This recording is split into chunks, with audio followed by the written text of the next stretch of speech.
News Tamil கழுகு. அனைத்து கட்சி கூட்டத்துல ஒரு சென்டிமெண்ட் சீன் நடக்குமான்னு எதிர்பார்த்தவங்களுக்கு கொஞ்சம் ஏமாற்றம் தானா?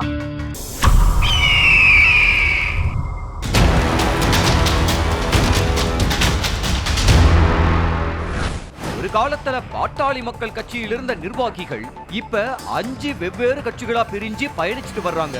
இவங்க எல்லாரும் தமிழ்நாடு அரசு நடத்தின அனைத்து கட்சி கூட்டத்துல பங்கேற்ற நிலையில தங்களோட முன்னாள் கட்சியின் தலைவரான அன்புமணியை பார்த்து பேசுவாங்களா, மரியாதை நிமித்தமாவாச்சும் கை குலுக்குவாங்களான்னு அந்த கட்சியை சேர்ந்தவங்க ஆர்வத்தோட பார்த்துக்கிட்டே இருந்திருக்காங்க.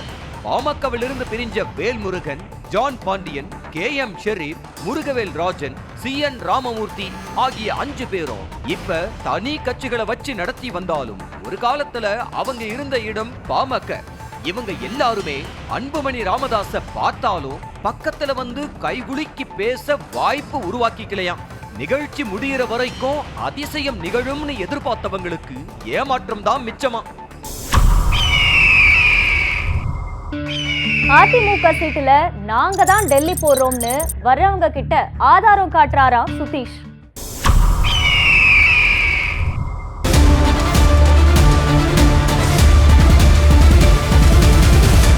மாநிலங்களவை தொகுதி பத்தின பிரேமலதா விஜயகாந்த் கனவு பகல் கனவா ஆகிடுமோன்னு பதட்டத்தில் இருந்த தேமுதிக தலைமைக்கு நம்பிக்கை கொடுத்திருக்காம் அதிமுக.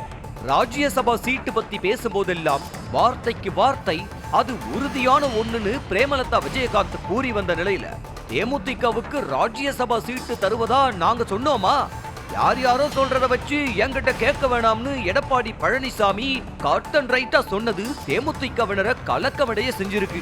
ஆனா அதிமுக முக்கிய முன்னாள் அமைச்சர்கள் சில பேரு தேமுதிக முக்கிய புள்ளிக்கு போன் பண்ணி பேசியிருக்காங்க. தப்பா நினைச்சுக்காதீங்க. செய்தியாளர்கள் விஜய் பத்தியும் பாஜக கூட்டணி பத்தியும் கேட்டதுனால கொஞ்சம் EPS கோபமாயிட்டாரு. வருத்தப்பட வேணாம், நல்ல செய்தி வரும் அப்படின்னு நம்பிக்கை கொடுத்திருக்காங்க.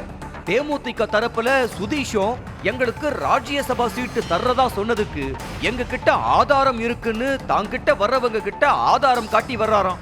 அதனால கிட்டத்தட்ட தேமுதிக டெல்லி போறது கன்ஃபார்ம்னு சொல்லப்படுது. சோஷியல் மீடியால நடக்கிற தனுஷ் அஜித் சண்டைனால ஒரு படத்துக்கு ரிலீஸ் வரைக்கும் பாதிப்பாகி இருக்கு.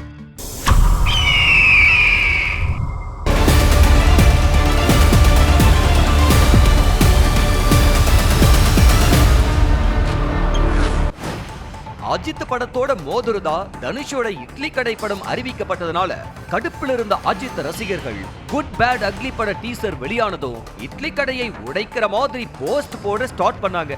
வழக்கமா சோசியல் மீடியாவோட முடிகிற இந்த சண்டை டீசர் ரிலீஸ் செய்யப்பட்ட தியேட்டர்கள் வரைக்கும் பிரதிபலிச்சது. இதனால தனுஷ் தரப்புக்கு பட ரிலீஸ் அப்ப ரொம்ப பெரிய பிரச்சனையாகும்னு சொல்லி இட்லி கடை படம் ரிலீஸ் தள்ளி போகுது.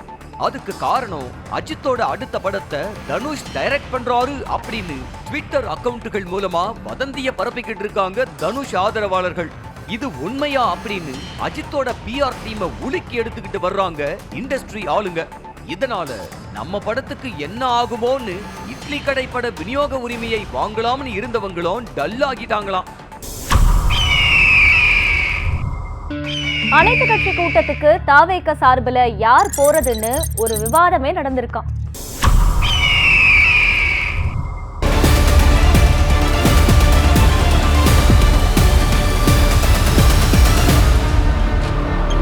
தமிழ்நாடு அரசு தொகுதி மறுவரையறைக்காக கூட்டின அனைத்து கட்சி கூட்டத்துல தாவேக கலந்துக்கும்னு அறிவிக்கப்பட்டுச்சு. அப்பவே யார் கலந்துப்பாங்க அப்படிங்கிற பேச்செல்லாம் எழுந்திருக்கு. பொதுச் செயலாளர் புஸ்ஸி ஆனந்த் பாண்டிச்சேரிக்கு சொந்த வேலையா போனதுனால அவருக்கு பதிலா நான் போறேன்னு சொல்லியிருக்காரு ஒரு வியூக வகுப்பாளர். அது மட்டும் இல்லாம நாம போனா களம் பரபரப்பா மாறும்னு வாதிட்டு இருக்காரு. ஆனா தலைமையோ இல்ல, பொதுச் செயலாளர் போறதுதான் சரி, ஏன்னா அவருக்கு முக்கியத்துவம் இல்லைன்னு பேச்சுகள் அடிபடுற நிலையில அவர் போனா தான் சரியா இருக்கும்னு கிரீன் சிக்னல் வந்திருக்கு. அதனால சொந்த காரணத்தை எல்லாம் தள்ளி வச்சுட்டு அவசரமா பாண்டிச்சேரியிலிருந்து உடனடியா தமிழ்நாடு வந்து கூட்டத்துக்கு போயிருக்காரு புஸ்ஸி ஆனந்த். நியூஸ் தமிழ் கழுகு.